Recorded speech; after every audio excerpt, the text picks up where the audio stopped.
Cool. Edda Cassiopeia.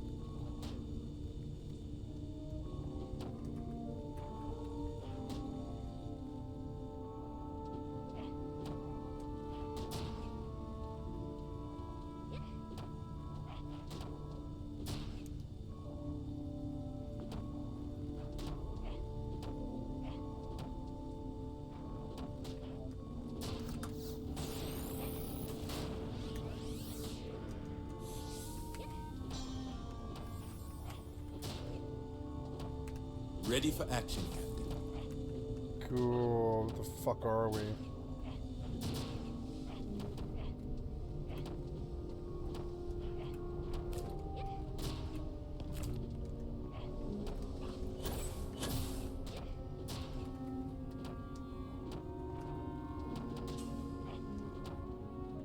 Cool.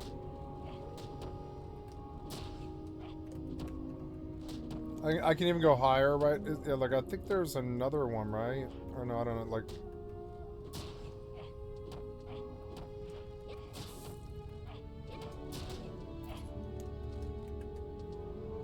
Warp drive active.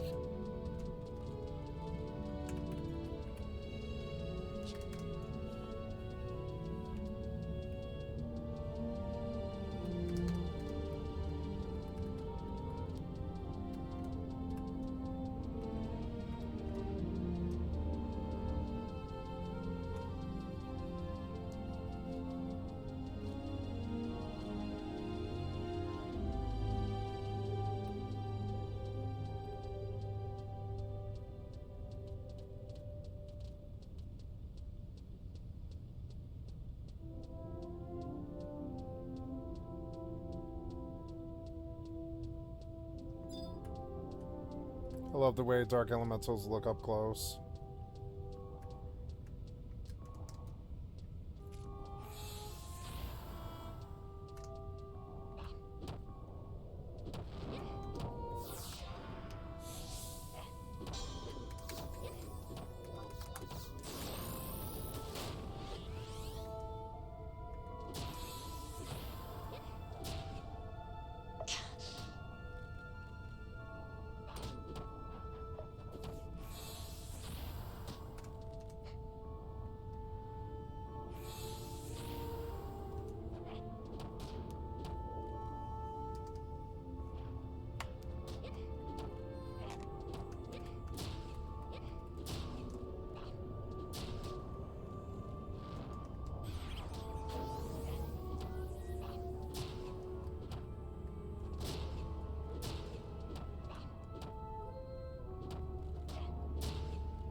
Oh, she's a tuckered out kitty now.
That one dropped three.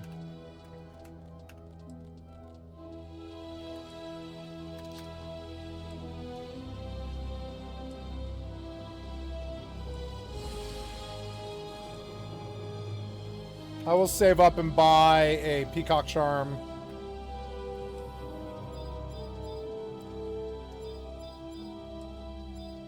Oh no, are you fighting my thing? Oh, you are fighting my thing. Where did you come from? Oh, Tempest. Get up and get going. We've got the stars to explore. Oops. We've got the stars to explore.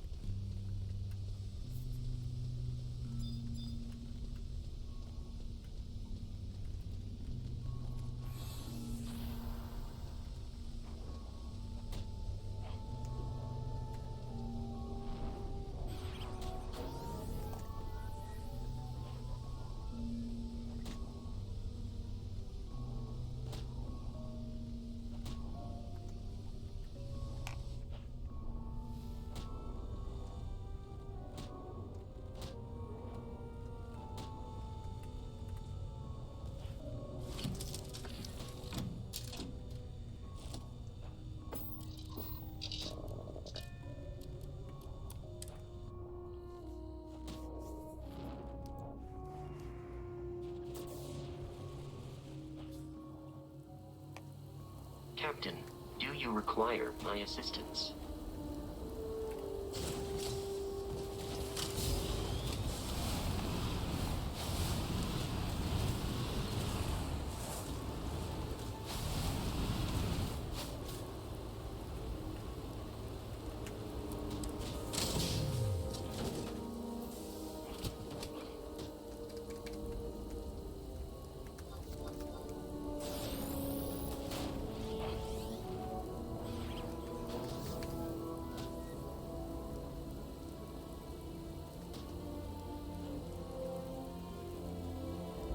I can't believe I'm here. No, no. Phew. Yes. Yes, this looks cool. Good. Once... Let's go. I'll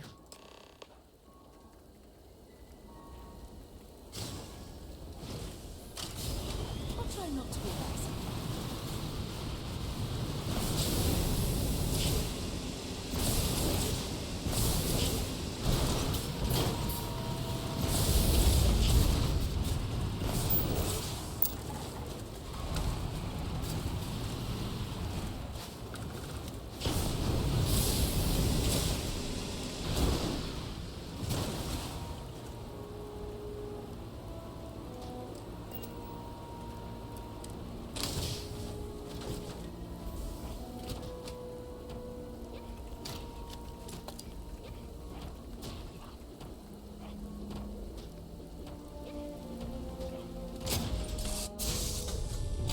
This must be some debris from my shuttle. Not exactly a textbook landing, but I didn't have much of a choice.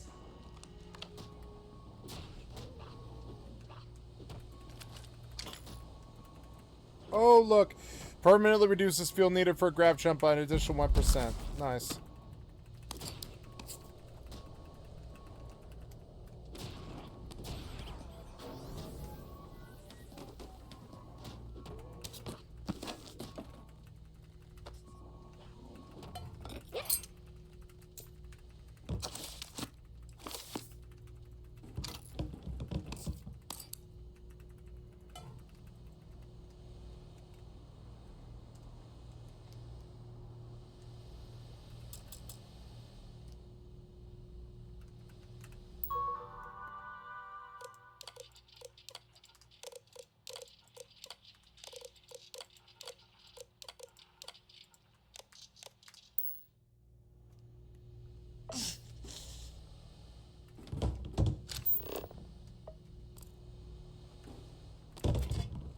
Hot lid.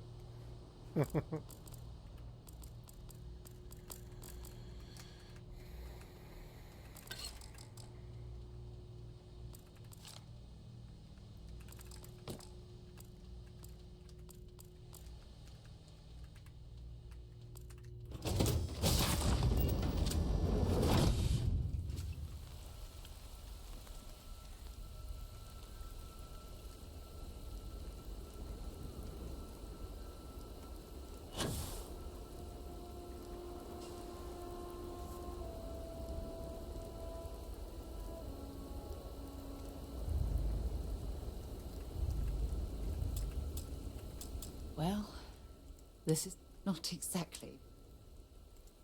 It was... Look at this thing.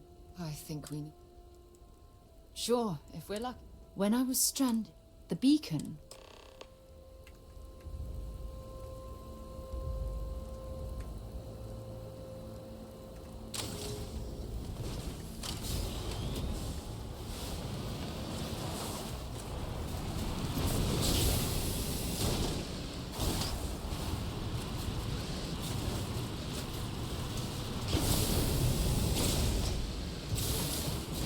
taking the road anyway.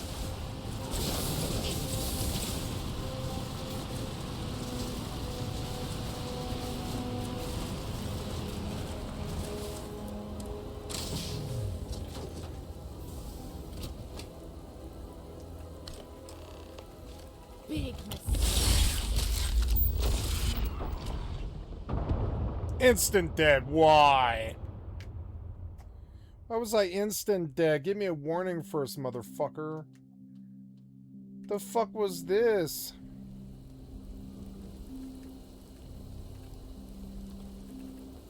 Well, this is it. Not exact. It was... Look at this. I think we... Sure, if we're... When I was stranded, the beacon...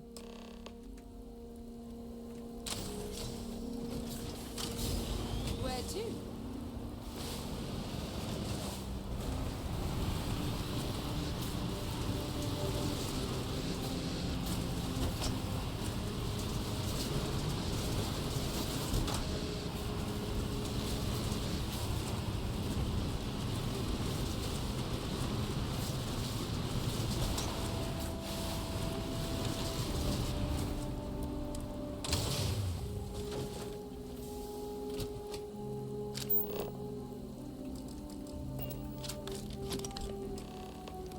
Take him down.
Make sure you clean that off before you stow it in your bag.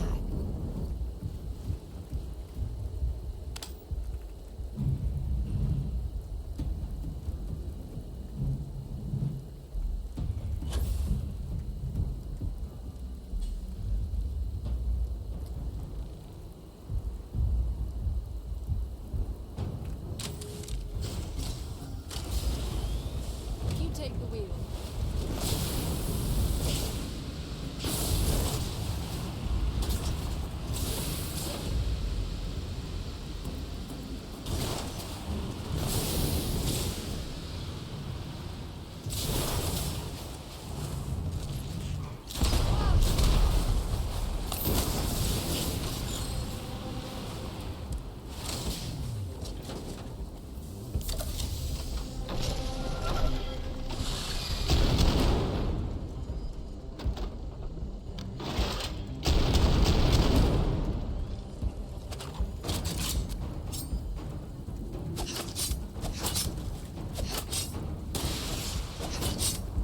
Didn't even work.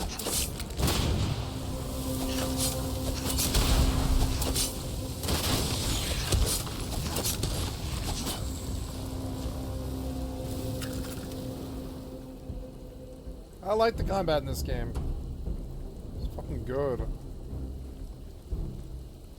gonna sit back up. My arm is hurting. I've been playing this game all day, and I think I should change games, or I will burn out on it. But I am doing a bunch of missions in it. How are we doing here? I am not dead? I'm not dead. Duck. Duck, duck, duck.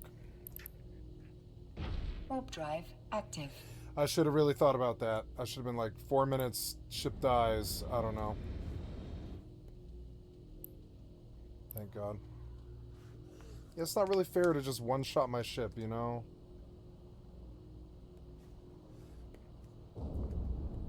Oh, it's Dark Ellie again.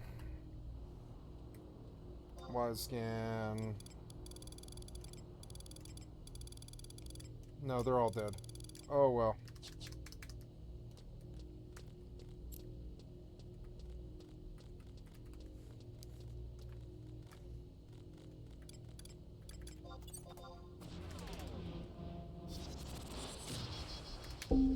Docking permission requested. Docking request accepted.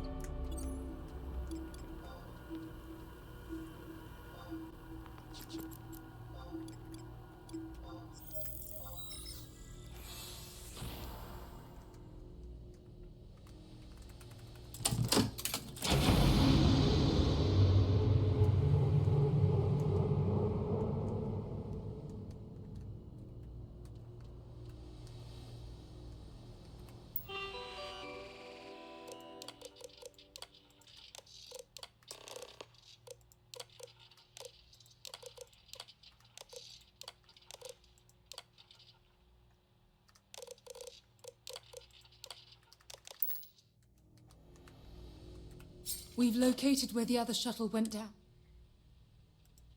And so modest. We're going to have to head back. Let's get going. I think this is a good spot to stop. I've been playing this game all day and it hurts my wrist to play it, and I think I probably will switch to Eve now. Switch to Eve now. It was good to play Starfield all day. And then we will go to Eve online. 331 viewers, great. Well, maybe I can be something for those people. I don't know.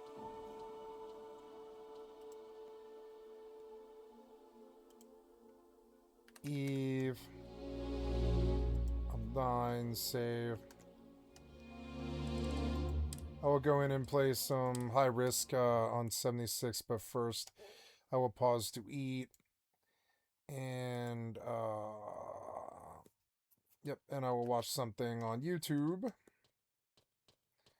The victims and villains of TLC, the FBI director scandal that no one saw coming, the Franco, change these Starfield settings right now, best gameplay options. Make your own rules, the secret to Starfield, and all Bethesda titles, just make your own rules, yep. Video games with friends, Starfield, Terran Armada, Shaka ship review. Terran Shaka, huh? Let's do the Filter Franco, I guess, and I will pause it and go pee and prepare something to eat. I will be right back. BRB. Sorry, my camera got moved. There we go. Do it a little bit better. Okay. Keep sliding down. Because my arm hurts.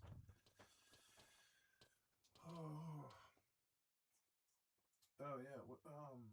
Maybe I should actually look for a dark elemental spawn first before I go. Let's just have a glance at the old wide scan. Yes, a dark elemental popped up north.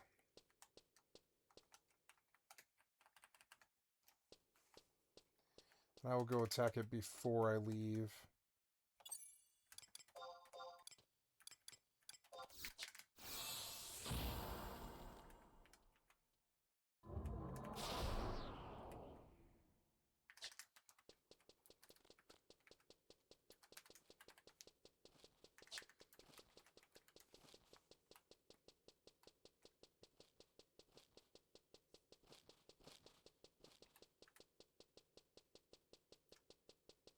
Oh, did I go too far? I think I did go too far. Oops. Yes, I did. Yeah.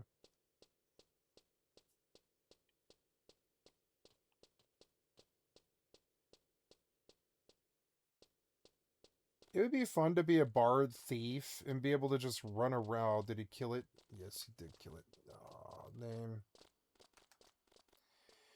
Well, what about any... Oh, ice elemental, huh?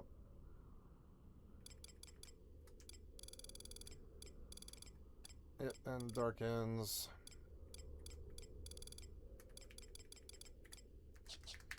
Now we'll go down the alley killing ice elementals.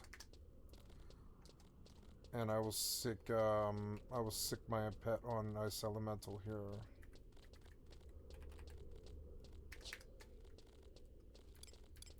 But I did almost get a stack out of that run.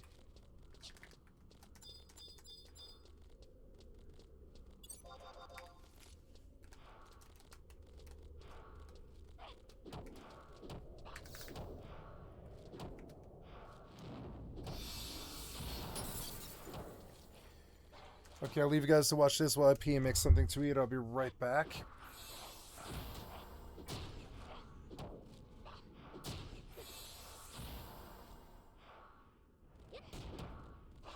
Did I dock?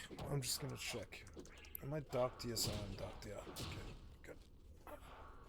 Okay.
Hi, kitty.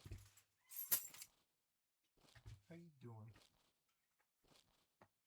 I am gonna get something to eat. Yeah, meow. Hey.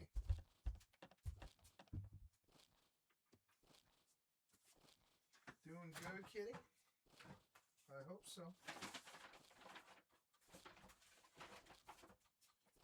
I should have leftovers.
Sloppy.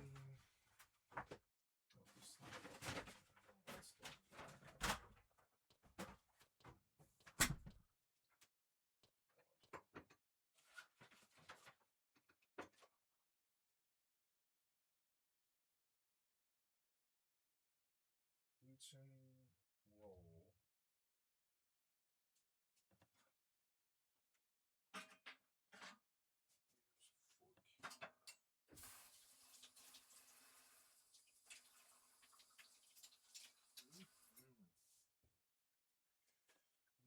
Now, I will need something fresh to drink is the hardest part of this meal. Hi, beautiful kitty.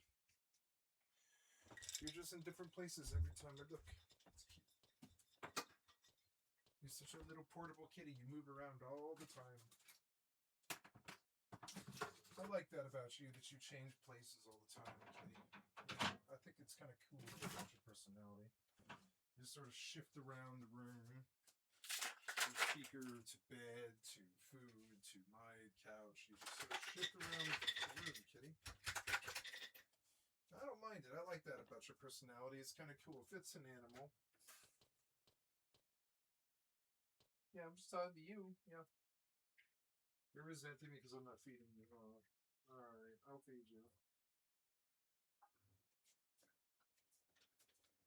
He's like, you made food, but you didn't feed me. Alright, kitty, we'll feed you. Don't worry.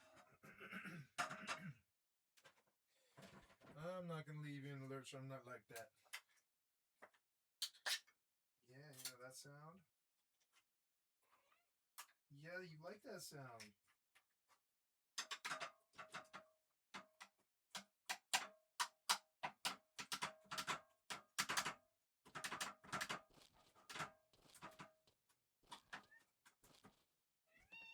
Yeah, we'll give you some food, kitty. Alright, you ready? Gotta pick this up. Gotta dump that, but I'm gonna do the trash can. There you go. There's your food. Enjoy.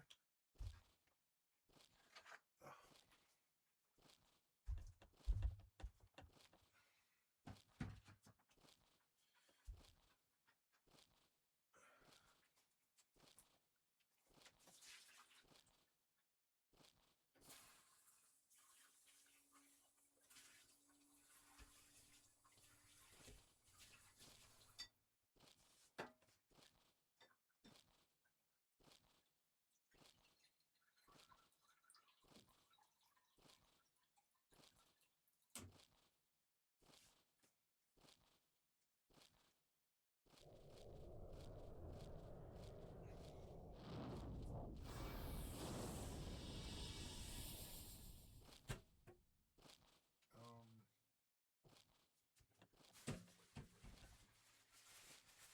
You didn't want any? You weird kitty. You demanded that I feed you. I don't know.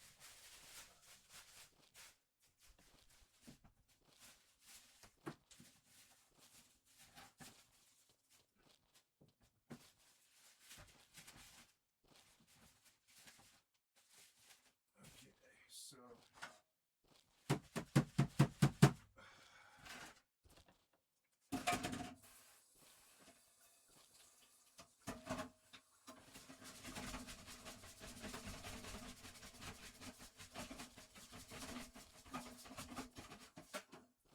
you are spoiled, kitty. Spoiled rotten. Spoiled, spoiled, spoiled.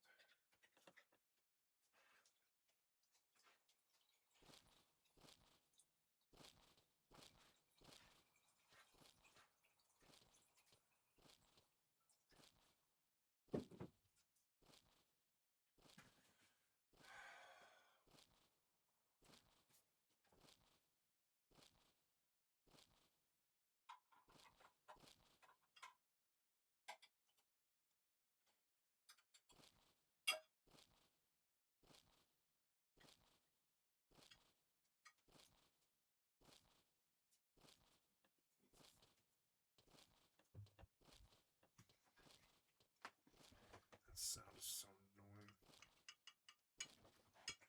Okay.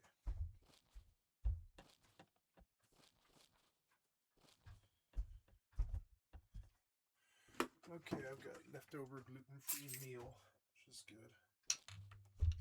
It is barbecue pork ribs. I'm sorry, barbecue pulled pork, coleslaw, and beans with a gluten-free roll. And I'm excited to eat it, although I don't think I can get through it. But yeah, I need to move away from this thing. It's driving me crazy. Yeah. I'll go back to my spot.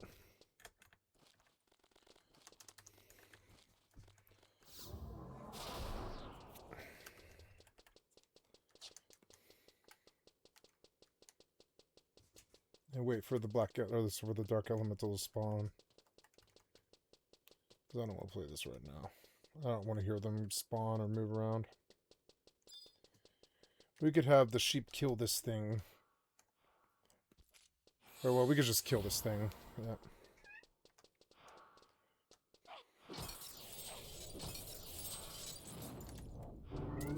Fucking bound me.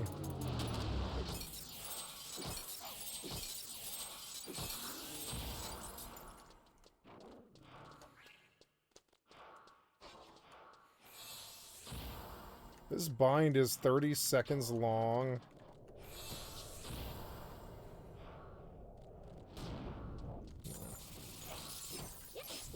So annoying. Just kill it.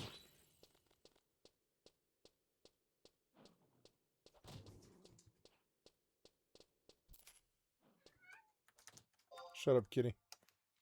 The U.S. and Iran are now... Nope, you blasted me for some reason. I mean, you didn't, but it just seemed like it.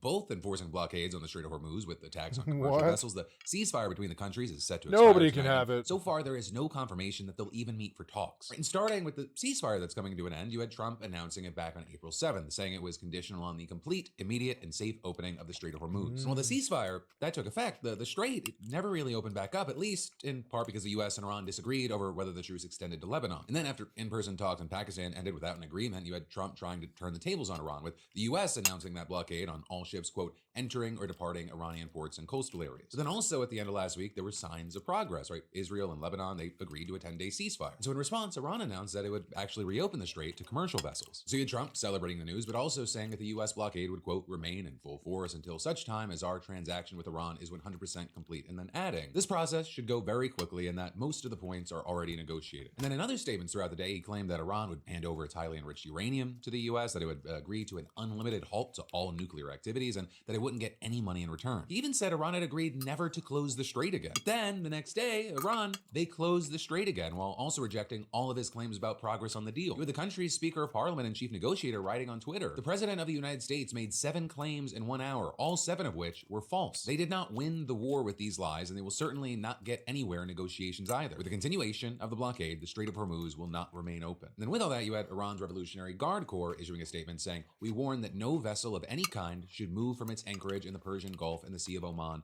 and approaching the Strait of Hormuz will be considered cooperation with the enemy, and the offending vessel will be targeted. And then within a few hours, IRGC gunboats opened fire on a tanker off the coast of Oman, while an unknown projectile also hit a container vessel. So you had Trump the next day accusing Iran of violating the ceasefire, but then also insisting that progress it was still being made, saying, my representatives are going to Islamabad, Pakistan. They will be there tomorrow evening for negotiations. But then he reverted back to his baseline negotiating tactic these days, which is to threaten what appear to be war crimes. Writing, we're offering a very fair and reasonable deal, and I hope they take it, because if they don't, the United States is going to knock out every single power plant and every single bridge in Iran. No more Mr. Nice Guy. With Trump later revealing that an Iranian flag cargo ship tried to get past the blockade, but it, quote, did not go well for them. And as far as what happened, you had American forces attacking and boarding a vessel around 30 miles south of the coast of Iran in the Arabian Sea. And the ship reportedly belonged to a state-owned Iranian company under US, UK, and EU sanctions. A company that's been described by the American State Department as the preferred shipping line for Iranian proliferators and procurement agents. And it had reportedly been traveling back from a Chinese chemical storage port known for shipping substances, including a key precursor for solid rocket fuel that Iran needs for its missile program. Though also to be clear, it's not publicly known right now what it may have been carrying this time. You had the military saying it had only gone ahead with the use of force after 6 hours of warnings to the Iranian vessel to turn back. Motor vessel Tosca,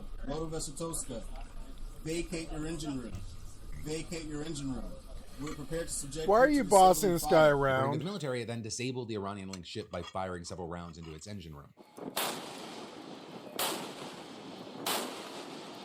He then had several Marines flying over on a helicopter, rappelling down onto the ship, and then taking control. And it was actually the first time American forces boarded a ship since the blockade began. Though also, according to the military, 25 vessels have been turned back without force as of yesterday. He then had Iran saying it would retaliate soon for what it called an act of armed piracy, and it gave no public indication that it would be meeting the negotiating team that Trump mentioned. The team that the White House said would once again include Vice President J.D. Vance, Special Envoy Steve Witkoff, and Jared Kushner. Right, and as I mentioned, Trump said that they would be arriving this evening, and he even told the New York Post this morning that Vance had already left. But then, you had the New York Times reporting that Vance was actually expected to leave the U.S. for Pakistan tomorrow. And then as far as the Iranian side, you had a spokesperson for the foreign ministry claiming that the U.S. had shown it wasn't serious about pursuing diplomacy and saying that no decision had been made regarding the next round of negotiations. But also a thing to remember here is that Iranian officials made similar comments in the lead up to the first round of negotiations, so it's not really clear whether this is just talk. And in fact, you did later have the New York Times reporting that an Iranian delegation was making plans to travel to Pakistan. And so, as we say, words are words, actions are actions, they're separate things, and so we're gonna have to wait to see what actually happens. But also, if talks don't happen or a deal isn't reached, Trump's claimed that it is highly unlikely that he would extend the 2-week ceasefire. But going back to that saying, as we know, his words mean almost less than nothing. And just as Trump has repeatedly claimed that a deal was close only to then be proven wrong, he's also repeatedly made threats that he hasn't followed through on. And notably with all this, European allies are reportedly concerned that an inexperienced U.S. negotiating team is so desperate for a quick fix that they might agree to a deal that leaves most serious issues unresolved. Or you had one European diplomat telling Reuters, the concern isn't that there won't be an agreement, it's that there will be a bad initial agreement that creates endless downstream problems. And another saying, there's simply not enough expertise in this U.S. team, and noting that roughly 200 diplomats, financial, and nuclear experts were involved in the 2015 talks. And adding, we've worked on this file for 2 decades. And then of course, in the meantime, all of this uncertainty, the escalation, the threats,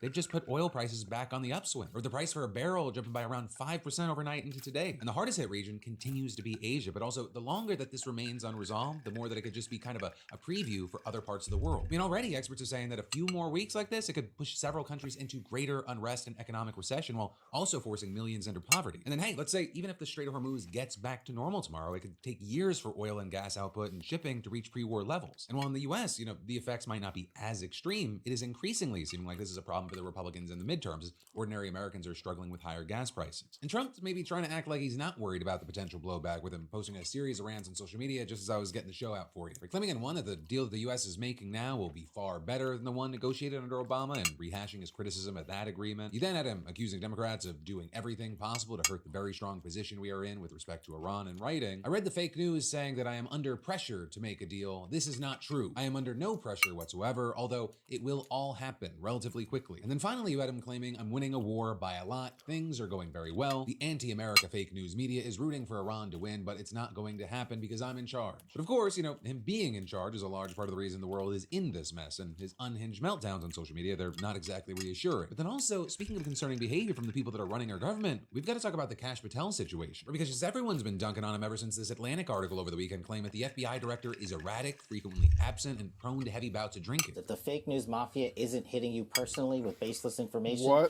in Washington, D.C., then you're not doing your job. Okay, so according to The Atlantic, several officials said that Patel is known to drink to the point of obvious intoxication, even in the presence of other administration staff, with him allegedly getting wasted at the private club Ned's in D.C. and the Poodle Room in Las Vegas, where he frequently spends parts of his weekend. In fact, you had 6 different sources reportedly telling The Atlantic that early on in Patel's tenure, meetings and briefings had to be rescheduled for later in the day as a result of his alcohol-fueled nights. They say it's to the point where his own security detail have struggled to wake him up multiple times because he was apparently drunk. Hell, in one instance, when Patel was unreachable behind locked doors, officials reportedly requested breaching equipment to get him. Which, if true, I mean, when the FBI is about to bust down a door with tools usually reserved for hostage rescues to get the FBI director, we're in the fall half of the rise and fall of the American empire. And you have these people saying, there are real consequences, right? This isn't like a superficial sloppiness. Officials have reportedly said that Patel's presence at FBI headquarters and field offices has been irregular, with him adding that he's compounded the agency's existing bureaucratic bottlenecks and that his chronic absence has delayed time-sensitive decisions needed to advance investigations. One official told the outlet that on several occasions, Patel's delays resulted in normally unflappable agents, quote, losing their shit. Those are the 3 words they use. Plus, a big thing here is that kind of drinking is also just against the rules. Right? The DOJ's own ethics handbook states that an employee is prohibited from habitually using alcohol or other intoxicants to excess, with the Inspector General warning that off-duty alcohol consumption can impair employees' judgment and make them vulnerable to exploitation or coercion by foreign adversaries. And so, as you might expect, some of the FBI worry that if there is a terror attack, Patel is going to be sloshed out on a couch with a bottle of PBR in his hand, which would be less than ideal at any time, but especially not when you've just launched a war against one of the world's leading state sponsors of terrorism. In fact, for some of the major events that we've already seen, FBI and administration officials have reportedly questioned whether alcohol played a role in Patel's impulsive responses there, with maybe the most notable being him posting premature or inaccurate information about Charlie Kirk's assassination and the Brown University shooting while those cases were ongoing. So you've reportedly got over 24 people telling The Atlantic that he's erratic, suspicious of others, and prone to jumping to conclusions before he has the necessary evidence. With the outlet describing one story this month where Patel reportedly struggled to log into an internal computer system, and he quickly just became convinced that he had been locked out, and then he panicked, frantically calling aides and allies to announce that he'd been fired from the White House, with two sources calling it a freakout. Also, members of Congress and even the FBI itself reportedly called the White House to ask who is now in charge of the agency. But of course, Patel wasn't and hasn't been fired, though several current and former officials say that he is deeply concerned that his head's on the chopping block. Which, yeah, I mean, it appears to be warranted. There have been rumors about him getting fired soon anyway, and The Atlantic reports that senior officials are already discussing who might replace him. Though I will say, as far as Trump's feelings on this, the outlet's findings there were kind of, let's call it ambiguous. On the one hand, he's reportedly unbothered by grumblings about Patel from within the FBI, and he's been pleased with Patel's efforts to purge the agency. But then also on the other hand, Trump reportedly complained that Patel has seemed unprepared for TV appearances and that Patel hasn't moved quickly enough on investigating the president's enemies. Plus, there's the whole thing that Trump's reportedly not a big fan of alcohol, right? His brother died after struggling with alcoholism. So actually, when Patel was filmed chugging beer with the U.S. men's Olympic hockey team in February, Trump reportedly called him to convey his unhappiness. However, with all this, it does seem like Patel knows how to work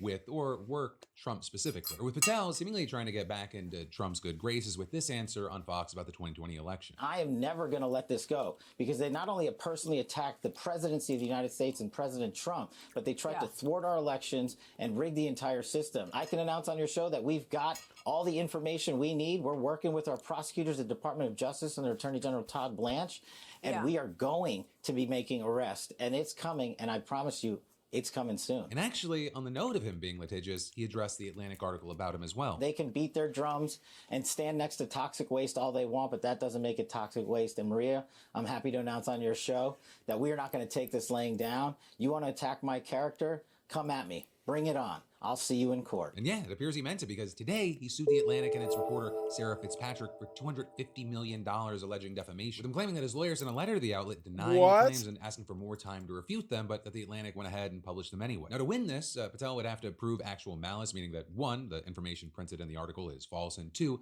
The Atlantic either knew that or recklessly ignored doubts about its accuracy. But there, you also have some experts saying, getting to the truth of that, it would require discovery, or the evidence gathering phase of the case, and you have some wondering, would Patel actually want to do that? But then also, in the meantime, as this is playing out, Democrats have just pounced on this. Or with, for example, Gavin Newsom's press office posting an AI-generated video of a drunken Patel being carried out by a security detail with a caption, "Just seen, Cash's night out." And there's more that we've got to dive into in just a minute, but first let me thank a sponsor and say, it says a Cash's night out. And there's more that we've got to dive into in just a minute, but first let me tell with Gavin Newsom's press. And also, in the meantime, as this is playing out, Democrats have just pounced on this. Or with, for example, Gavin Newsom's press office posting an AI-generated video of a drunken Patel being carried out by a security detail with a caption, "Just seen, Cash's night out." And there's more that we've got to dive into in just a minute, but first let me thank a sponsor and say, it says a lot when you'd rather ignore your symptoms than deal with the process of booking a doctor's appointment. Right? For something this important, the process still feels weirdly outdated. You call, you wait, you get bounced around, and then somehow the next opening's in another geological era. And that's why today's sponsor, ZocDoc, is actually so useful. ZocDoc's a free app and website that helps you find and book high-quality in-network doctors so you can find someone that you love. Right? They've got more than 150,000 providers across all 50 states, so you're not picking from the same 4 people over and over. You can also search by specialty or symptom, whether it's a dentist, dermatologist, primary care doctor, eye doctor, or one of 200 plus other specialties. You can also filter by insurance and whether you want an in-person visit or a video appointment. Plus, there are verified patient reviews so you can get a real sense of the doctor before booking. Best of all, you can see real-time availability and book instantly, with appointments typically happening within 24 to 72 hours and sometimes same day. I use it, and yeah, they're a sponsor, but I recommend it to friends and family, and I think you should too. So stop putting off those doctor's appointments and scan that QR code or go to ZocDoc.com/Phil to find and instantly book a top-rated doctor today. That's ZocDoc.com/Phil. This message is sponsored by ZocDoc.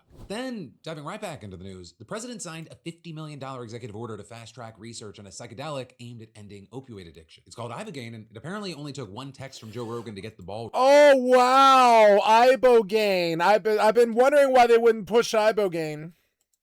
Aimed at ending opioid addiction. It's called Ibogaine, and it apparently only took one text from Joe Rogan to get the ball rolling. With one dose of Ibogaine, more than 80% of people are free of that addiction. Wow, someone finally backed Ibogaine. That's what I've always heard about it too. Ever since I was a kid, since I was like 25 years old, I was like, they've got a cure for drug addiction. with 2 doses. Now we find out they've got the cure for fat. They've got the cure for drug addiction. They've had these cures for a long time. They just won't use them. They capitalize on us being sick. It's more than 90%. I sent him that information. The text message came back, sounds great. Do you want FDA approval? Let's do it. Where people have gone to or go to countries like Mexico to use Ibogaine for PTSD, addiction, and other health issues, but in the United States, it's a Schedule I drug. And while different groups have tried to get it approved, you have to check a lot of boxes on the business side of things to make that work. So there really hasn't been much progress before. But then, as far as the question of, well, why does someone like Rogan care about it? I mean, it could be because of his audience. Or in addition to his own No, it would be psychedelics, nice he's to also cure the pointed at that, opioid so saying, crisis. they just don't get enough support when they come home from battle. Politicians. I have a ton of chunky friends who are really good people who just don't deserve to be under the slave yoke that you know, the yoke under the yoke that is the slavery of being a drug addict. And I've got personal friends like this. I got an ex-girlfriend who I would absolutely date again if she was in a better place. You know, I know people that are close to death because of it. There's, you know, I don't know. I think all the time that, you know, that my friends could use Ibogaine. And, you know, 18 to 26-year-old men and women, they love to send them to war. What they hate is paying the bill. Right. That's what they hate. They hate paying for the after effects. They hate standing by their word in the sense of, hey, we're going to take care of you, all your health problems. Right, so PTSD could be more common for vets than it is for civilians. They're also more likely to come home with chronic pain, and treatment, it can cause people to slip into addiction. And so Rogan, this is something that he obviously cares about. We'll also understand, like, this is an issue that doesn't just stop with veterans. We have a gigantic opiate problem in this country, obviously. Yeah, it's true. Why are we, like, I'm glad that he's talking about it. This is the first thing I've ever seen him say that I liked. And this is a common sense thing. There's no sense in having all of our people enslaved to drugs. Just give them a cure, get them out of it, keep them away from it. They saw how bad it is, you know. They would like to stop. In 2024, more than 80,000 people died of overdoses. It's a horrible Unacceptable. number. And there's more than 5 million people that are addicted to opiates right now in this country. We've lost roughly 1 million people to opioids since the mid-90s. So yeah, it's an understood, I think, by most that we need better treatment. But also one of the things you're seeing here is a lot of people skeptical about how this came to be, saying, why does it feel like a podcaster to some degree is calling the shots? So it's really not surprising that Trump would really care what Rogan thinks. He has over 20 million subscribers on just YouTube alone. His audience is massive. I mean, he had him on before the election. Many credit Rogan to giving him the White House, and people have been talking about his political influence for years now. And so that also brings us to the next part here. When he started slamming Trump for the war in Iran, while his approval rating was already taking a nosedive, things look shaky. But you also have reports saying that he and Trump are usually pretty buddy-buddy with each other, which could also be why we haven't seen Trump cut ties with Rogan the way that he did with his other critics. So on that note, Rogan was taking shots over the weekend. There was no shortage of people calling him a coward and a hypocrite, some calling him a liar for saying that he's politically homeless and how he'll heavily criticize the administration, but then appear there right behind Donald Trump without an apple box, which was kind of rude on Donald Trump's part, with many seeing Joe Rogan there smiling ear to ear. Look how short he is compared to all those other men. Here praising Trump and going, oh, his words are empty. Of course, there's also no shortage of Rogan defenders. People saying, you know, there's more nuance here and that you can't just throw everything out. But then also with this situation, you have some saying, well, there's actually another problem. I mean, they're not actually telling the whole story about why Ibogaine got banned in the first place. They did it to target the civil rights movement and the anti-war movement. It's not because these drugs harm people. And for 56 years, we've lived under those terrible conditions. Decisions, terrible Those decisions. also aren't the only reason. Yeah. Ibogaine They're can bad also cause decisions. cardiac arrest. Researchers are concerned about its high potential for abuse. Yeah, it's not like a drug that gets you high. It's a psychedelic that takes you on a 24-hour trip, and when you wake up, you don't have opioid addiction anymore. You don't even have withdrawal symptoms. It rewires your chemistry or something. We don't know what it does, but it totally is nature's solution to drug addictions. Think of Dictol. And yes, it does take a day. It takes a whole real life day. But I mean, at the end of the day, they don't see relapse for like another 6 months, something like that. And I will say that, like, it doesn't have perfect numbers. You know, relapse does occur, but it's not common. And when it does happen, it's at least 6 months later. use, and in rare cases, it can be fatal. Understand, that is not to say that this drug couldn't end up being extremely valuable for veterans and people who are addicted to opioids. We just don't fully know yet. So that's why you're seeing folks like the founder of a DC-based psychedelic advocacy organization stressing the next phase will depend on the strength of the clinical data and how these therapies are integrated into the existing healthcare system. You still have many scientists that are worried that the Trump administration is going to try to bypass the very strict and rigorous benchmarks that come with this type of research just so they can claim a quick win. But while we wait to see what researchers make of all this, we could move on to the next drug in today's episode. Maha aligned influencers and conservatives, and instead of, raw milk, they have this new dangerous product that they're hawking, though it's not really new, and that is nicotine. But you're seeing numerous health influencers and other prominent right-wing voices heavily pushing it to millions and millions of their collective followers. You're seeing them claim that nicotine actually has a ton of different health benefits, and it's just really been unfairly stigmatized by the mainstream medical establishment. So it's actually pretty similar to other controversial products that the Maha movement's promoted, like peptides, beef tallow, and of course raw milk. But then with that, you have many saying, like with other health concepts that have been pushed by Maha, unfairly stigmatized by the mainstream medical establishment, it sometimes just translates to scientifically proven to be dangerous. Right? As far as nicotine, experts widely agree that it raises your blood pressure, adrenaline, and heart rate, creating a number of cardiovascular issues over time. Things that include and you have to abuse tobacco to get it, CDC, nicotine can also which harm makes you brain sick, development, which continues until you're around 25. Gives you while cancer. Public health officials, they regard nicotine patches or pouches like Zins as a safer alternative for people who are trying to quit smoking cigarettes. One, you're comparing apples to cancer death sticks, so it doesn't mean that nicotine is safe. And two, it is still highly addictive. So it still carries big risks for former tobacco users, but the main concern is that it's going to hook people, especially young people who have never used nicotine before. According to the American Lung Association, only about 35% of Americans who use nicotine patches have previously smoked cigarettes, and of those, only 1 in 10 were able to stop smoking and switch to pouches. In fact, research has actually shown that when people who weren't previously addicted to tobacco started using tobacco-free nicotine products, it actually increases their likelihood of addiction to tobacco products, which is then why you have many experts arguing that nicotine products, which are mainly produced by the tobacco industry, it's just another tactic for big tobacco to hook a whole new generation of users. And that's just super significant because when you look at most of the Maha allies hawking nicotine products, they aren't just trying to promote it as a Maha's pushing smoking, cigarettes, actively pushing it as some kind of wonder drug. And easily one of the best examples of this, and one of the single biggest voices in this space, has been Tucker Carlson. But he has repeatedly touted what he said are the benefits of nicotine, saying at one point that he's been using it for 40 years now since he quit smoking in college. Tucker then also claims that the benefits go way beyond transitioning from cigarettes. He's also repeatedly promoted various nicotine products as miraculous cure-alls. This is the largest Zyn tin in the world. The volume of nicotine in here could save the world. There's enough nicotine in this container to alter the course of history. Zyn is not a sin. Zyn is a life-saving medical product that enhances life-saving. Oh my fucking god! And mental acuity. Zyn is like the hand of God reaching down and massaging your central nervous system. And then there was also that viral clip from an interview we did with Theo Vaughn a few years ago. Yeah, but the truth is Zyn is a powerful work enhancer and also a male enhancer, if you know what I mean. Really? Yeah. Talking erection, huh? Yep. There's no election fraud with Zyn. Wow. Yeah. I don't know if I want a Zyn supported wiener. I don't know. I think you do. You think so? Oh yeah, because you want people to get addicted. So one, weird. Two, right now there's zero scientific evidence to back up his claims about nicotine enhancing male vitality or whatever. If anything, the opposite actually appears to be true, right? Studies show that nicotine can cause numerous reproductive issues for men, including erectile dysfunction, reduced fertility, and decreased libido. Though I will say maybe Tucker is speaking at least in part from personal experience. Just close your eyes. Oh, damn. Like that. That's a neighbor saying, hey, it's real quiet over there. Just whack it on the nightstand. Oh. But then also beyond that, you had Philip Morris, which manufactures Zins, actually sending Carlson a cease and desist letter after that podcast telling him to stop saying shit about their products because even if he was joking, quote, these statements lack a scientific foundation. Adding, given Mr. Carlson's popularity and reach, Philip Morris themselves are like, shut the fuck up, idiot.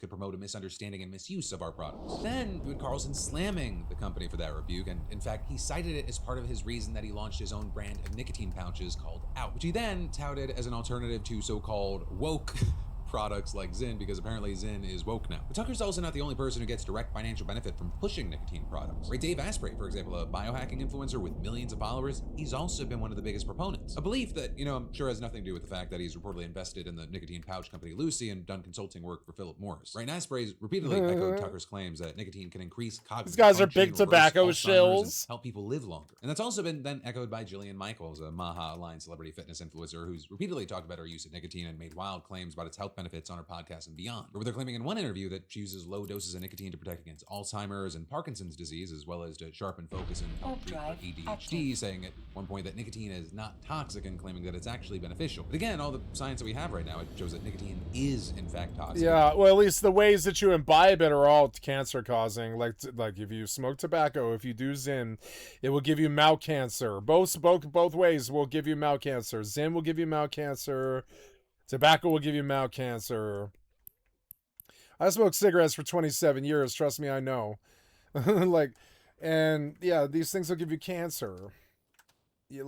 That's the bottom line. The ways that you get tobacco into your bloodstream, short of pills or whatever, will give you cancer. If you could get nicotine pills, it might be okay. But beyond that, there's no way that you can put tobacco in your body. Sure, maybe eat it. You could probably eat it. Maybe if you ate it, it would be acceptable. But even then, that'll probably give your fucking stomach cancer, you know?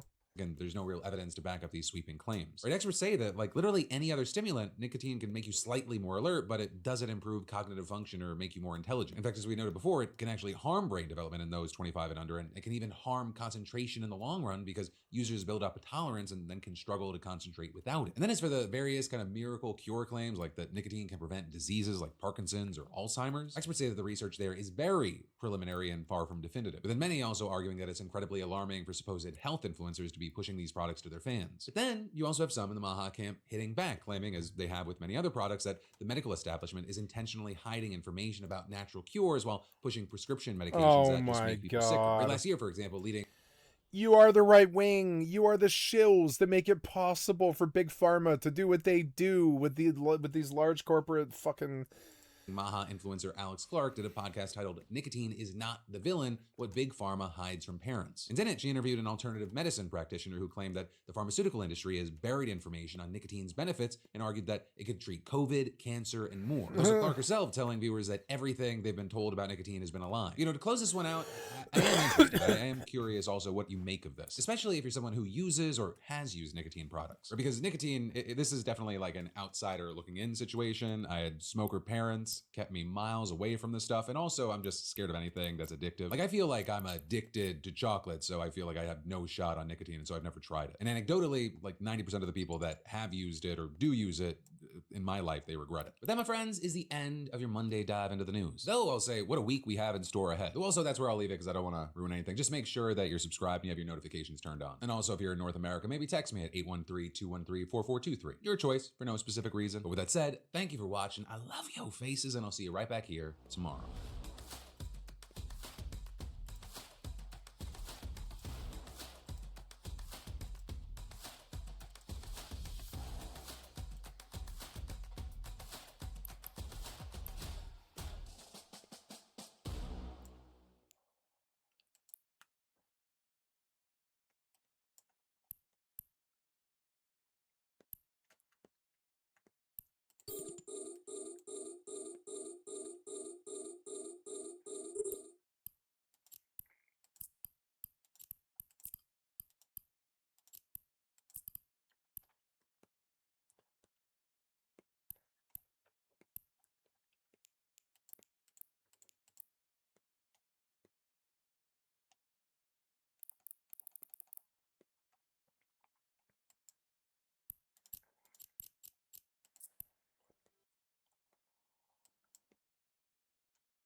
Ooh, Dark Elemental.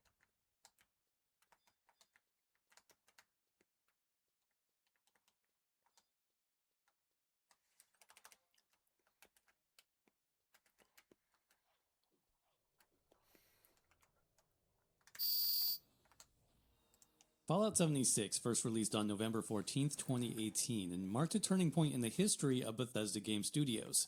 Before then, BGS was on a winning streak. Skyrim, of course, revolutionized the open-world RPG genre back in 2011. Fallout 4, a more streamlined action RPG, released in 2015 and shipped 12 million units in the first day. So yeah, Bethesda was doing great in the RPG department, and then Fallout 76 happened. This game was not like the others. Fallout 76 release was by contrast criticized for the game's technical issues, overall design, lack of gameplay purpose, and initial absence of human NPCs entirely from the game. That's right, no NPCs in a Fallout game.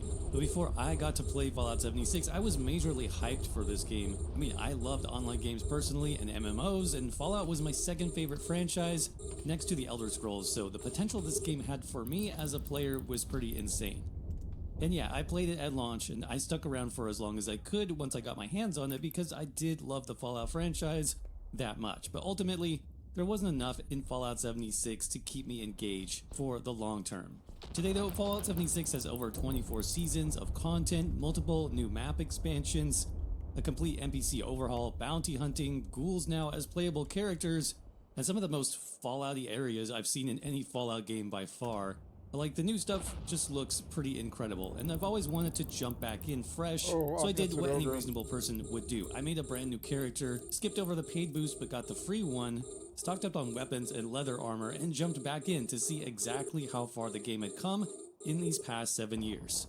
This is Fallout 76 in 2026, and it's not the game that you remember. First though, a quick word from today's video sponsor, Tom Clancy's The Division Resurgence. Division Resurgence is a free-to-play mobile shooter RPG set in the world of The Division, bringing the franchise... The monsters are closing in, and we need you. We're looking for a few good soldiers, constructors, ninjas, and outlanders to join the fight. Scavenge for powerful weapons. Recruit legendary heroes. And take on embrace the PvE side of Fortnite because it is there, yeah. Command alone. That's what I'm here for. Invite your friends. Fuck yeah. Build a home base worth I have a high opinion of this mode actually. and save the I liked it last time I played it. I thought it was cool. I don't think you can main it, but it's fun to do every once in a while. Fortnite save the world. You are now free to join the fight. Claim all. Oh, season's over, is it? Okay, I don't know. Yep, cool. Save the world. 20,000 people playing it. Cool. Yep. Oh. What's this?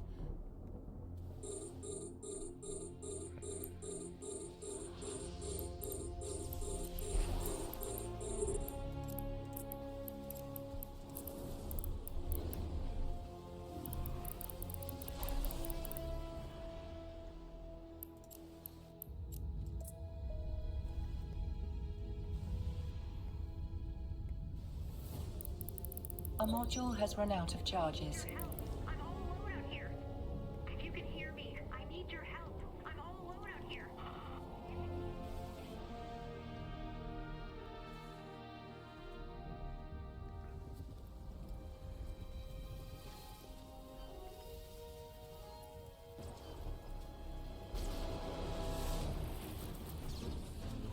This was 12 years ago or something. Or I don't know, 8 years ago, 9 years ago.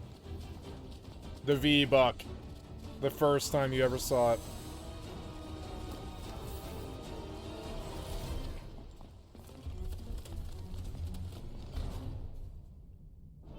Save the world! Hell yeah. It's a whole different other mode, like with an arcade opening and stuff, kind of like, what's it called? Arc Raiders.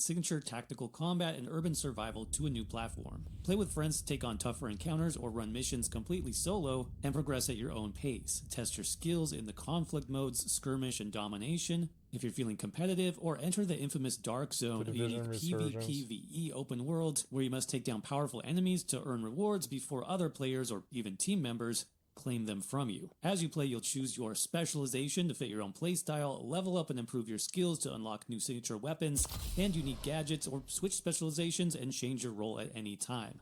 All the while, the Division-style missions will have you focused on reclaiming districts, responding to threats, and fighting back as the city fractures under pressure, all while you earn new gear, upgrade your loadout, and develop your agent through meaningful progression.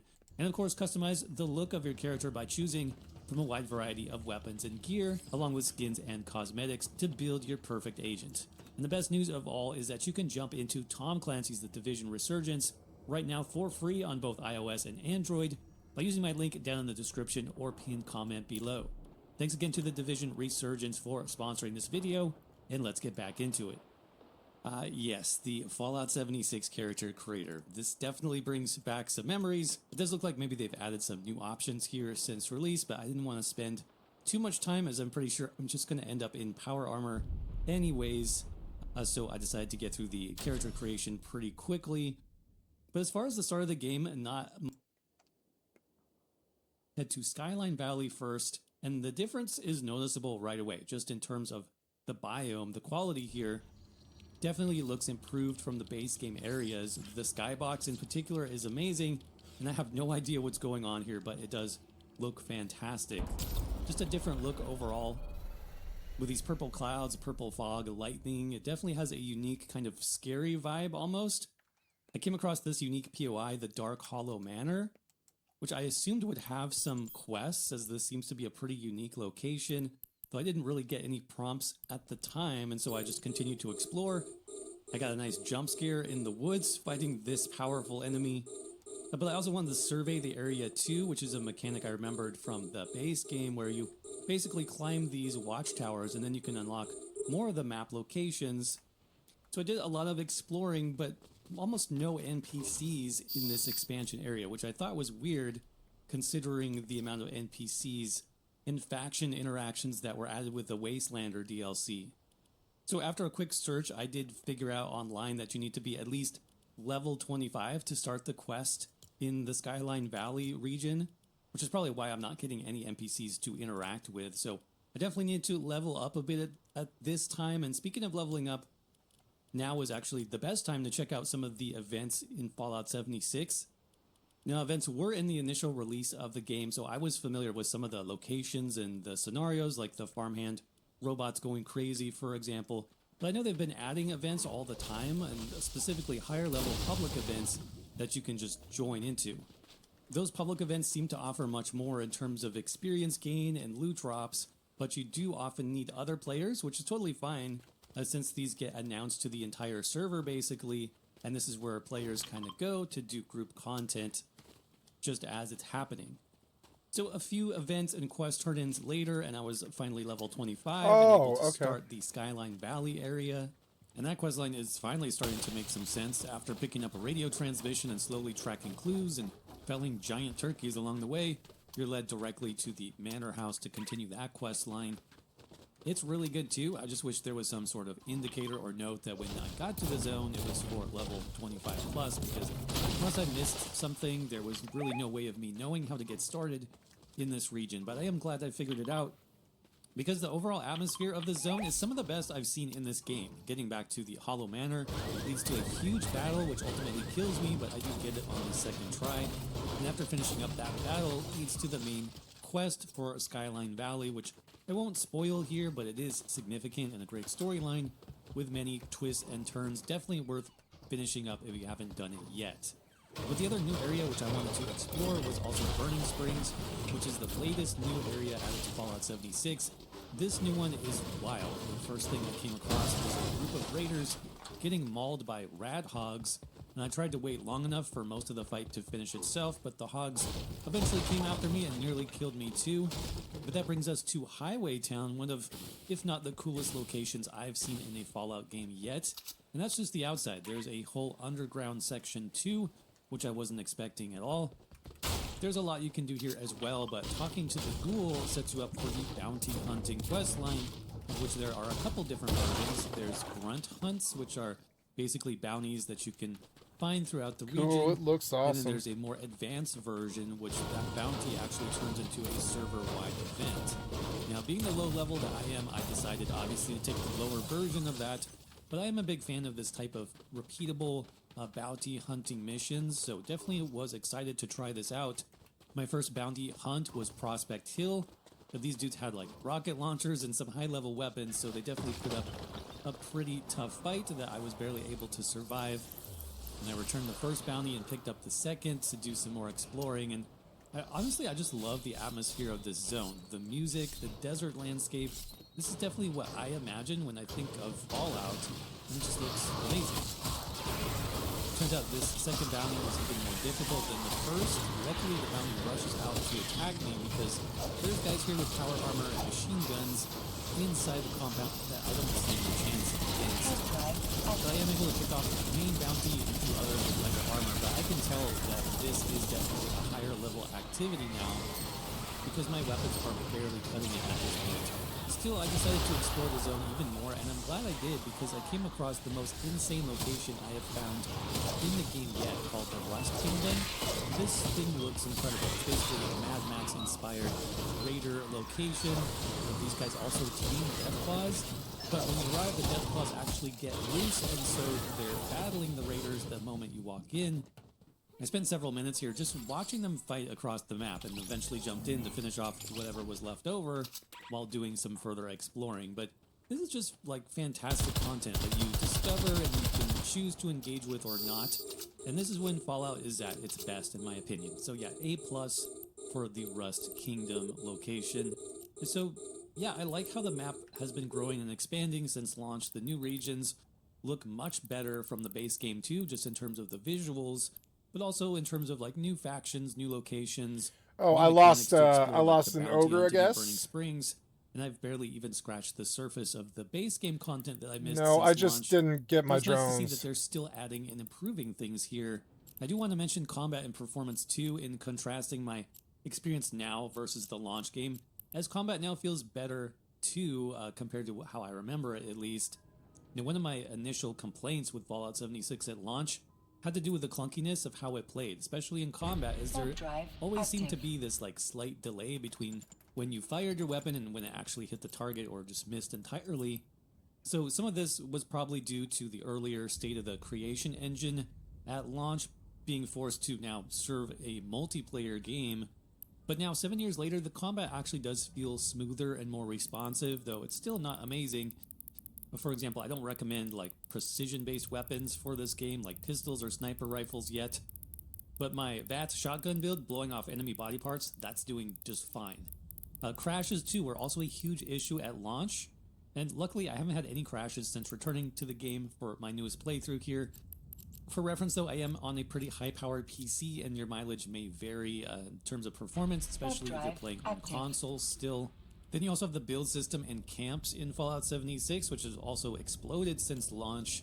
Over the years, Bethesda seems to have just kept adding more depth onto that system. Bigger libraries of decorations, you have allies now, vending machines, shelters, multiple camp slots, even pets, and further quality of life upgrades. So yeah, I'm not a big camp builder type person, but if you are, there's definitely a ton of stuff that you can get into with this game now.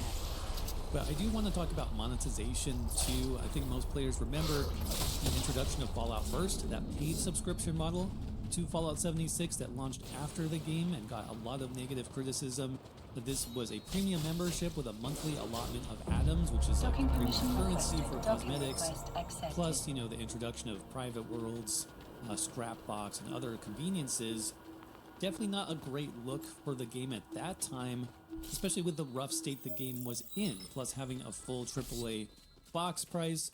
I mean, players just wanted Bethesda to fix the game and not sell them overpriced cosmetics and subscriptions. But fast forward now to 7+ years later, the monetization, I think, really hasn't improved. At least that's my opinion after returning to the game. Now, the storefront and seasons too, which is a newer thing where players can spend event tickets on even more cosmetic items, these are pretty much just in your face, like every time you log in. Now, I honestly ignore them. I'm really not into cosmetics, but I could see where some players might think this is just another, you know, FOMO tactic cash grab too. Again, I'm not really the type of player that would engage in this system, but clearly some players are, and it is keeping the servers alive. So, I mean, it is what it is. I think it's important to take the good with the bad nowadays with video games, because The cash shop is definitely what's keeping the future Fallout 76 content free, at least for now. And this too is a system that even more online games like the Elder Scrolls Online, for example, are moving to, so I don't see this changing anytime soon. That said, again, it's completely optional, engage with it or not. Once you're actually inside the game and playing, it becomes less of an issue. But if you're like me and you haven't played Fallout 76 in a while, based on my testing, the final verdict here is that there's a lot to engage with now which you might actually enjoy that wasn't there at launch. I mean, in my few hours returning to the game, I barely scratched the surface of all the new content and features that I've missed, and I could definitely see myself continuing to play, to at least explore the rest of that. Plus anything new that they add in the future, I'll probably come back and check out. Now, of course, the game is not without its faults. Monetization, for example, might rub some players the wrong way. Character models and animations, they still look older than the game actually is in some cases. Not sure how that's possible. But overall, there's a lot you can do now in Fallout 76, and especially if you already have the game sitting in your library like I did, it might be worth checking out again. But as always, let me know what you think down in the comments section below, and thanks again for watching.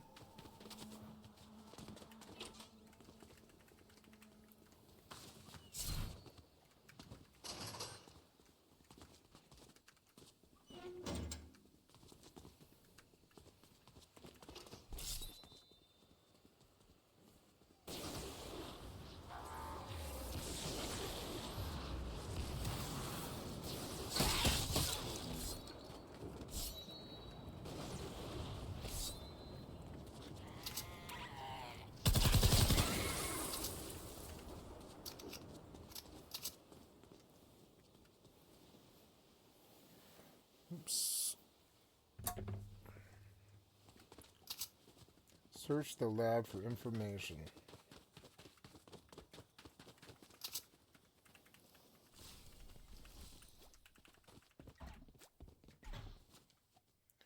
Rotating gizmo. Warp drive active. That was it, huh?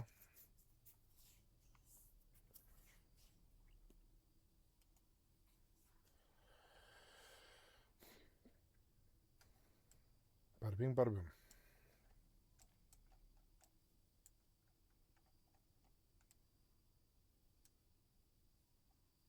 Yeah, at least I didn't lose them.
Warp drive active.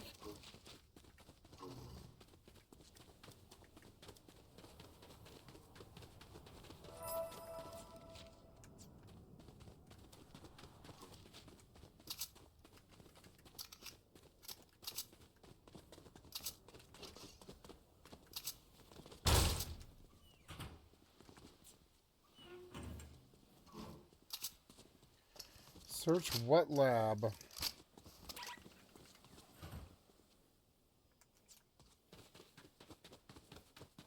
Okay, I'm just gonna go to these things on the mini-map, I guess.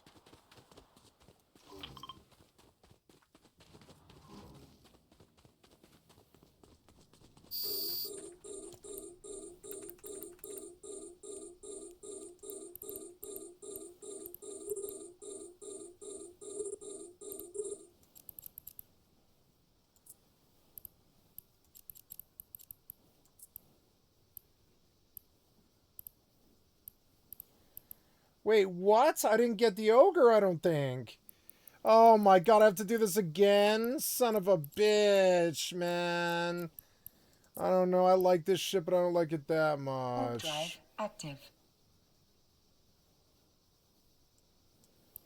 Where's the ogre? Not the ogre, but the other one. I forgot the name of it. It didn't get in my thing in time, I don't think. Oh, damn it.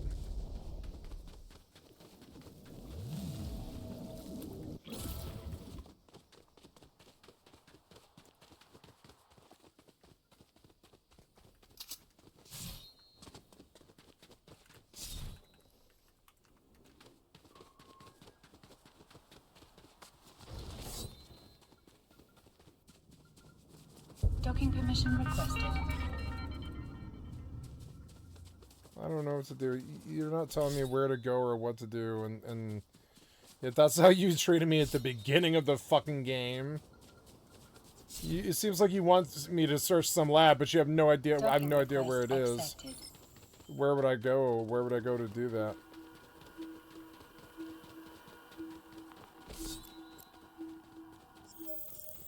I don't know.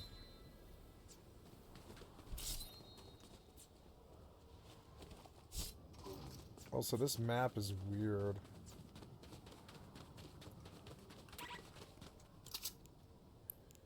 God damn it, go back.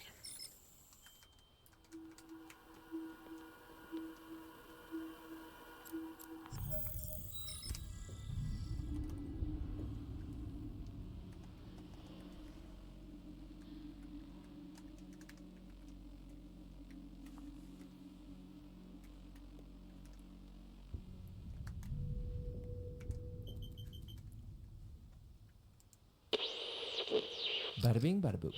They have eyes everywhere. For every 45 seconds that you use your phone, there is a secret screenshot that is being taken of whatever your phone is looking at. That screenshot is then used to compile a report, and it sends it directly to somebody that you know. It screenshots literally everything: your messages, your email passwords, your Amazon purchases, articles that you're reading, whose profile you're viewing on Instagram. The things that you do on incognito mode, it is screenshotting your phone at least once a minute. And it's not like it's every minute, so you can time it. If it just took a screenshot, which you wouldn't really know, but if it did, theoretically, you have a minute to do something on your phone that is completely private before another screenshot is taken, but it's not like that. It's just completely random. It's sporadic. I mean, it sounds like something Palantir would do, or some shady defense contractor that works for the NSA. But it's just an app that you can download on your phone. A public software that anyone can willingly install on their phone and their devices. And there is a company making tens of millions of dollars in revenue every single year because people want a screenshot of their phone taken every minute. It's the Covenant Eyes. It's a software that you install on all your devices that monitors and makes sure that you do not watch any explicit videos where adults do adult things. And in the event that you do, the software will take a screenshot of your phone, whatever page and video you're on, and send it in a weekly email to your wife, husband, church leader, boss, accountability, whoever they might be. It's a spying, like spying on the phone, or? They call it not spyware, shameware. Okay. Do people know when they are being, like, someone installed it? Uh-huh. Oh, so they willingly install it. Oh, okay. So it's not a secret. No. Okay. You willingly do it. One Redditor breaks down the Covenant Eyes like this. This is from a few years ago, so there could have been a bunch of software updates, but there are three main services it has: screen accountability, website blocker, and safe search. Screen accountability being the most important. Quote, it's their patented software that will periodically take screenshots of your screen. AI then will analyze it, and then it blurs all of the screenshots slightly, and then you and your accountability partner get a weekly report with some of these screenshots. And if you didn't look at X-rated videos, then the report will just say you didn't look at X-rated videos. It encourages you to look at their screenshots for anything that they might have missed. And if you did look at X-rated videos, it will attach those specific screenshots, and it will report to your partner that you tried to look at X-rated videos. The website blocker will block any website that is mature, so you can set it to like teen mature, adult mature. And teen mature, I believe even Reddit is hard to get on. Interesting. Safe search will make sure no explicit content comes up on any search engine, and all of this data gets sent to your partner. If you want to uninstall Covenant Eyes, you have to call a number, and once you call them and confirm you want to uninstall, they give you a code. Your accountability partner will receive a notification saying you did this. There are over 1.7 million users that have been watched by the Covenant Eyes, including House Speaker Mike Johnson, who back in 2008, he had some very interesting views. He says that the fall of the Roman Empire, okay, we know Mike Johnson, we think he's crazy, okay? He said the fall of the Roman Empire had to do in part due to rampant homosexual behavior. What? Mike Johnson has also previously stated that being gay is, quote, inherently unnatural and a dangerous lifestyle, as well as, quote, ultimately harmful and costly for everyone.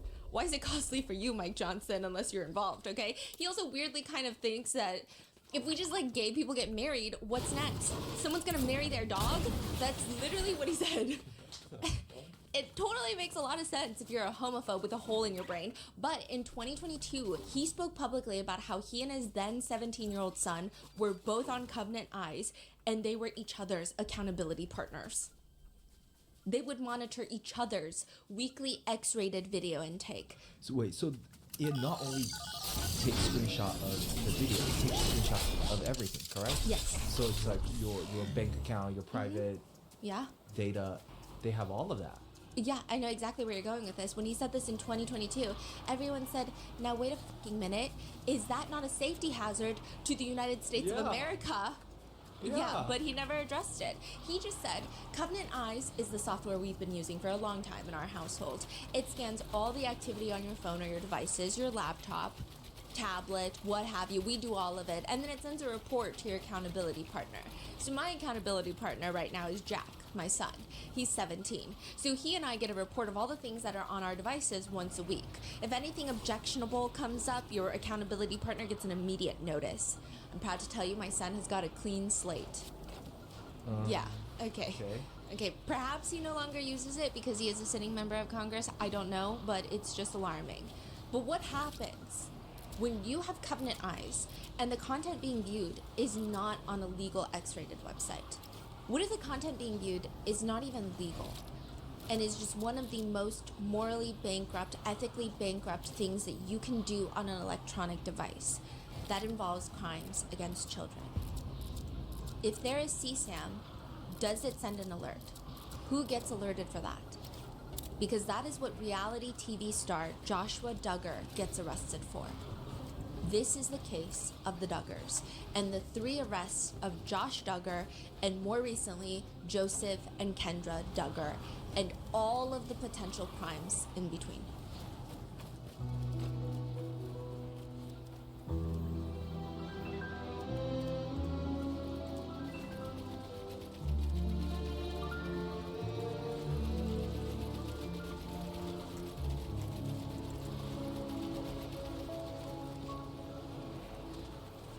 We would like to thank today's sponsors who have made it possible for Rotten Mango to support NECMEC, the National Center for Missing and Exploited Children. They are the nation's largest and most influential child protection organization. This episode's partnerships have also made it possible to support Rotten Mango's growing team. We'd also like to thank you guys for your continued support.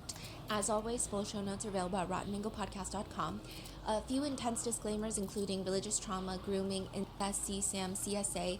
Please watch with caution. This is going to be a multi-episode series, so please take breaks whenever you feel overwhelmed. All the information is also publicly available. Any netizen comments, speculations, theories, or allegations or opinions of netizens. Legally, a lot of people are innocent until proven guilty, of course, except for the legally confirmed convictions that we're going to get into. And lastly, a lot of statements and quotes may be condensed for brevity. This is just going to be a massive deep dive. And another thing to note, this is not a take on religion. This is not me sending my ideological beliefs into the ether and hoping that you latch onto it. This is just a breakdown of the Duggar family and their beliefs. Yeah, they have help I have a whole wall of the cast of characters that's behind me of every single Duggar family, because there are over 20 members of the family, and then there's spouses that get entwined into the family, and then they all have like 50 trillion children. And you'll see why, because they don't believe in... Anyway, we're going to get there when we get there. If you want to know who the Duggars are, all of their first names start with a J. So all the J's, Josh, Jana, John David, like these are all the Duggars. Even when it doesn't make sense, they really stuck to the theme of naming everyone with a J. And so 1, 2, 3, 4, this is the order of the siblings. There's 19 siblings in total, 19 children birthed by one woman, Michelle Duggar, and her husband, Jim Bob. Some people call him Jim Boob, some people call him Boob, some people call him Rim Job. It just matters on how much you dislike this character. Yeah. And so all of the Duggars, the original Duggars, they've got a J in their name. And then a lot of them, they get married very early on, like when they're 18, 19, 20, they get married to the first person that they start dating. Their first kiss is usually at the altar. We'll get in there. But they are the people right next to the Duggar family. So the 1, 2, 3, 4, 5, that's their birth order. Yes. And then all the people next to them are their spouses. And then this little number in between is how many children that they currently have. And people, netizens, love to track the number of Duggar grandchildren. It's like a thing. We're going to get into that. But first, Noel Biderman is worth $40 million. Or at least that's what the estimate was at the time. And Noel on the board? Noel is not. But Noel Biderman is about to have a really shitty day, which Noel sometimes leans into. He has been known to be the most hated man on the internet. He said that. He said that. He said it's all self-reflected. You're on the internet, you most likely have never even heard of Noel Biderman, so like why does he think that everybody hates him? July 12th, 2015, employees of a media company called Avid Life Media, run by Noel Biderman, they walk into their Toronto office. This is like a corporate office. They open their work laptops, and almost in unison, the AC/DC rock song Thunderstruck starts blasting on every single fucking computer. It's like when you're listening to something, you don't pause it, you just close your laptop screen so that the next time you open it back up, it automatically starts playing. What's AC/DC rock song? It's like a rock band. They're goats. It's a very particular style of music. It's good. It's good. Okay. So it's just a crazy rock song. Yeah. Really loud. Okay. I mean, they're famous, but, you know, what are the odds that every single employee at the office last night was listening to AC/DC's Thunderstruck on the highest volume and then closed their laptop and then opened it up at 9 a.m. in unison for it to be blasting again? Very unlikely. All of them are trying to turn off their sound, mute their computers, and then a message pops up. We are the Impact team. We have taken over all systems in your entire office and production domains, all customer databases, source code repositories, financial records, emails. Shut down AM and EM. It will cost you, but non-compliance will cost you more. We will release all customer records. Which, AM and EM, if that were a grocery store or even like a frozen yogurt chain, that would be disastrous. Customer database just released to the public, but it's even worse because AM, I'm sorry. AM is Ashley Madison and EM is established men. These are dating websites. Oh. For cheaters. And a data hack and leak from either website is going to ruin millions of people's lives. And that's not even me speaking hyperbolically. Ashley Madison was run on the slogan, "Life is short, have an affair." So it's not just a dating website, it's a dating website where people go to cheat on their spouses. They launched in 40 countries, they had more than 37 million users, and the threat message continues. We will release all customer records, profiles with the customer's secret sexual fantasies, nude pictures and conversations and matching credit card transactions, real names and addresses, documents and emails. Avid Life Media will be liable for fraud and extreme harm to millions of users. This is a big deal. Now, side note, Ashley Madison would even charge people extra money for, quote, full delete of their profiles. Because when you run an affair website, sometimes you're like, you know what, I gotta delete and make sure there's no traces left of me being here. They had a $19 full delete, I mean, pretty economical if you ask me to hide an affair, and they were making $1.7 million in one fiscal year just off of this extra add-on of being able to fully delete your profile. I feel like they could have 10x that and make 10x the money. Exactly. People will pay. But here's the point of fraud. Nothing was ever really deleted. And the Impact team is saying, I'm going to release it all. Even the former vice president of sales at the company would later say... I'm sorry. Yes. This is the company who owns Ashley Madison? Or? Avid Life Media owns Ashley Madison, Established Men, and a ton of other weird websites. Oh. So they just got hacked. And they're getting a threat message like, we're going to expose you for fraud. You're going to be liable for fraud. Because not only are we going to hack and leak all of the customer databases, they're going to know that you're not even deleting any of this information. The promise of security, anonymity, and safety was just something we said. It wasn't something we did. This is the former vice president of sales. Now, just overall, the way that Ashley Madison, the entire company AvidLife Media, was run, their operational practices were clearly less than great. Noel Biderman, the guy who ran AvidLife Media, he has stated that data into infidelity can help us make better choices. That was like the platform he was on. He was like, no, I know, I'm sleazy, I run an affair website and I make millions of dollars off of it, but hold on. This is really good data that we can latch onto, and we can make people have better marriages. We can help women make better choices. So it's only now with the advent of a site like mine that you can look at huge data. That's really robust. That's really interesting. And so for the first time, we get a chance to see what society's behaving like. And so that's really interesting to me. He says the day after Valentine's Day, it's a real slippery slope for when people have affairs. So maybe the day before, you want to step up and play differently. Let's take this data and make it more consumable and give people a better roadmap to navigate at least the infidelity components of marriage. Wait, what does Valentine's Day have? What is he trying to say? So he's saying lots of people get up on Ashley Madison after the day after Valentine's Day. They're signing up, they're paying extra money for fees, they're messaging people, and he's saying it's because probably during Valentine's Day, you didn't get what you wanted. So he's saying, now what can we do with this data? Probably women, listen up. You guys should be hotter for Valentine's. That's the vibe he's giving. And the busiest day for affairs is Monday. And they like to say it's because the expectations of the weekend were not met. So maybe up it on the weekends. Weirdly putting blame on the partners that are being cheated on rather than the cheating partners.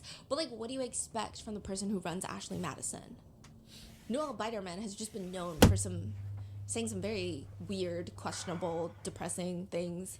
He was asked by USA Today, you have made the argument that monogamy is a failed experiment and infidelity is the way of the future. What? How can you say cheating helps a marriage? Infidelity has always been amongst us. It just happened to be the dominion of men for the most part. What I hear from the women in particular on my site and even the men is, I love my partner. I cherish my kids. I can't stand what doesn't happen in the bedroom.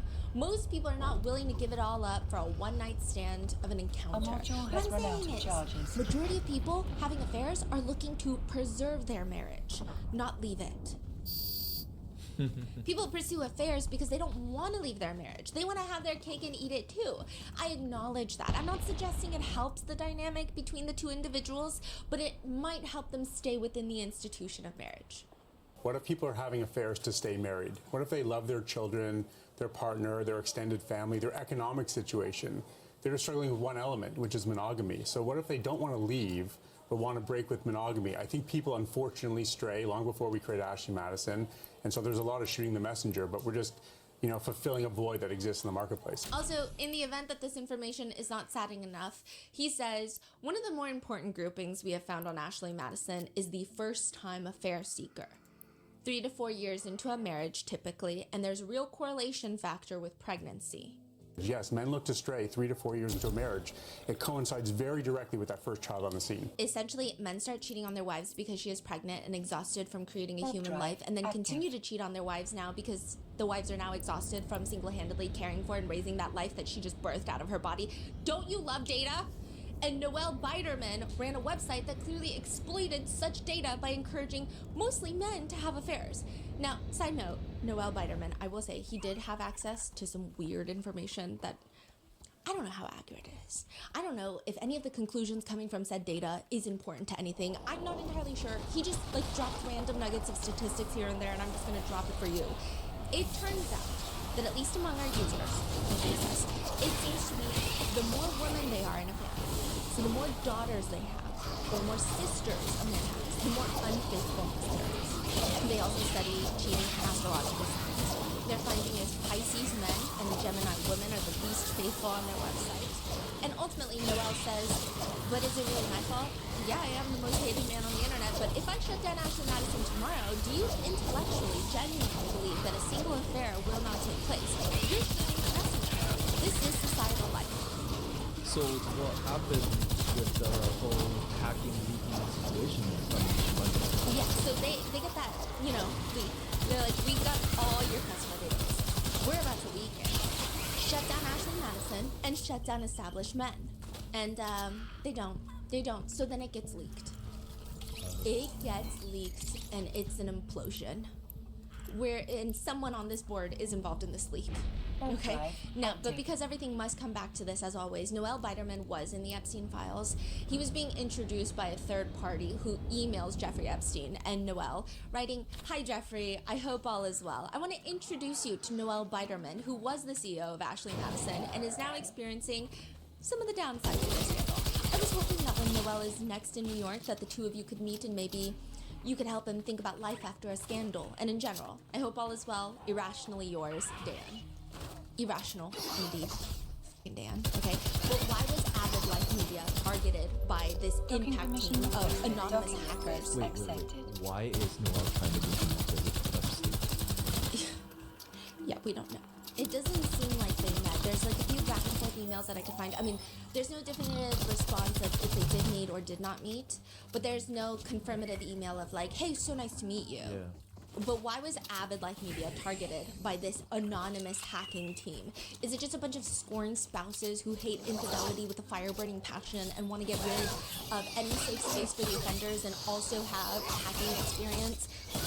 Valid reason enough. But there is a lot more to it. Avid Life Media, let's start with Ashley Madison. That's like their bread and butter. This is their staple website. This is where they make the most money. This is the website that helps cheaters have discreet affairs. It's free for women to sign up, like most clubs, and it's predominantly aimed at straight people. But they also have established men, the other website targeted by the hackers.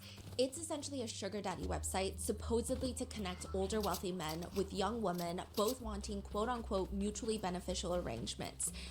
With it basically advertising, female members are young and beautiful and mostly in their 20s and 30s. These women are looking for older and richer male partners, men who can afford to give them expensive gifts and monetary support. Then you have the counterpart of that, which was Cougar Life. Older women with younger men, which they called Cougars and Cubs.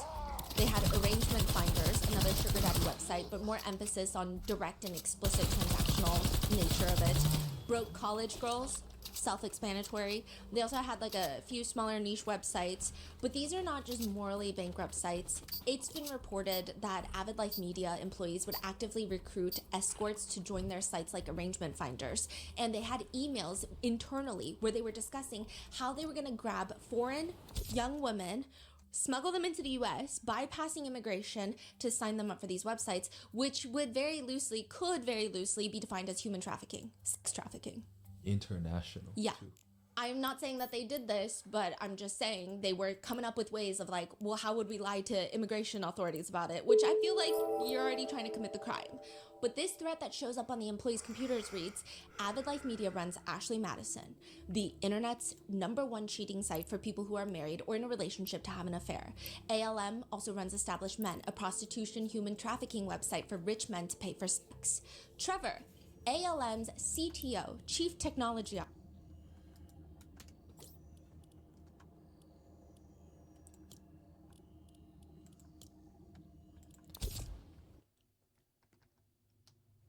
Officer, once said, protection of personal information was his biggest critical success factor. And quote, I would hate to see our systems hacked and the leak of personal information. Well, Trevor, it's welcome like he's threatening to your it. worst fucking nightmare. We are the impact team. So they threaten Avid Life Media. Shut it down or we're leaking everything. They don't shut it down and they leak everything. And this is back in 2015. You had random housewives going on looking for their husband's email addresses. You had journalists going in, typing in every .gov email address, typing in all the celebrities' email addresses. It was an implosion of shit. The damage was done. Profiles, billing information, addresses, full government names, messages are all exposed to the public. And the expose aspect is multifaceted with this one. Like, you obviously have the cheaters being exposed, but you also have Ashley Madison being exposed, and not just for their god-awful security measures that a 5-year-old could probably vibe code these days. One of the main things being exposed was the fact that Ashley Madison created more than 70,000 female bots. They had bots, and these bots were supposed to contact men, basically tricking men that they were talking to a woman who wanted to sleep with them, but they were just talking to a line of code.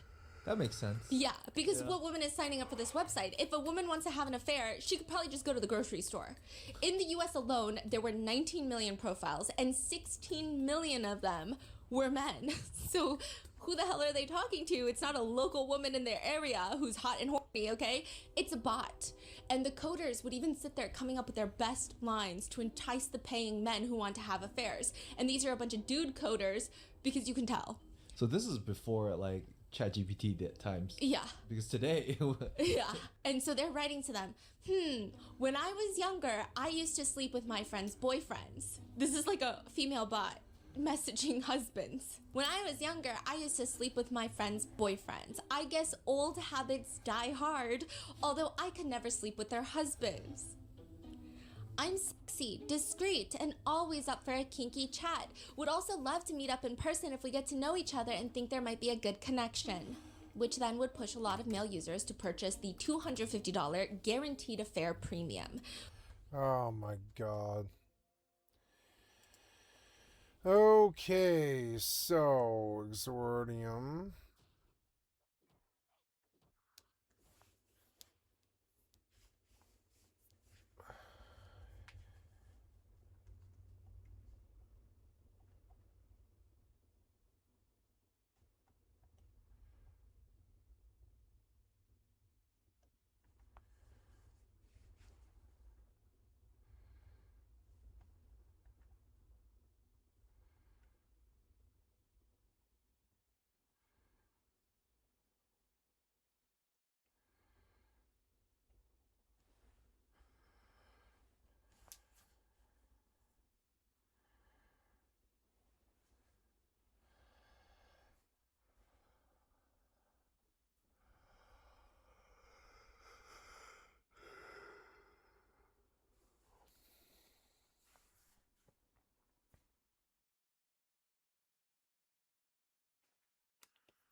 Okay, guys, it's the end of the day for me. I'm going to stop this recording with a reminder that you've been watching Skycat Live.